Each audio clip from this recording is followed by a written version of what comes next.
ভাই চলেন। কই যাইবা? ভাই বেতন আইছে, চলো ব্যাংকে যাবো, টিয়া ফাড়ামু। ওখানে ট্যাপটা চাইরো না, তুমি আমি সব প্রবাসী মনে করো শাটডাউন, ডাইরেক্ট ট্যাপ ফাটানি রেমিটেন্স পাঠানি বন্ধ আজকে থেকে, ঠিক আছে? কি কো ভাই, তো দেশেতে ফ্যামিলি চলবো কেমনে বন্ধ? ফ্যামিলির চিন্তা কোনো করবাই না, ঠিক আছে? ডাইরেক্ট হুন্ডিতে ফ্যামিলি চালা লাগিয়া কিছু টিয়া ফাটাইবে আর সব নিজের কাছে রাখবা, ডাইরেক্ট শাটডাউন। যে ফোন তো আসিফ নজরুল যে হ্যাঁ যদি যে ফোন তো বালা না হইব, প্রবাসীদের কাছে ক্ষমা না চাইবো, এই ফোন তো বন্ধ, ঠিক আছে?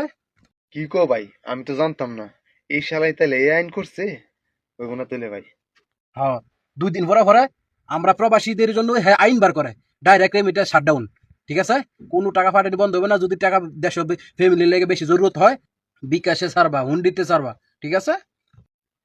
ঠিক আছে ভাই, আর যদি কা ফাড়ানি বন্ধ, ফ্যামিলি লাগি করে ফাড়ামু, বাস যাতে চলতারে সব থাকবো আমার কাছে।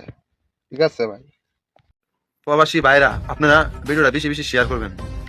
যাতে প্রত্যেকটা প্রবাসী এই ভয়েসটা শুনে, ঠিক আছে? এই বাংলাদেশে আসিফ নজরুল 2 দিন পরে পরে কি আইন করে, এই শালার বিচার করতে হবে আগে। আমরা কাম করতে করতে সর পাই না, আর হ্যাঁ আইন করে আইন সুদা।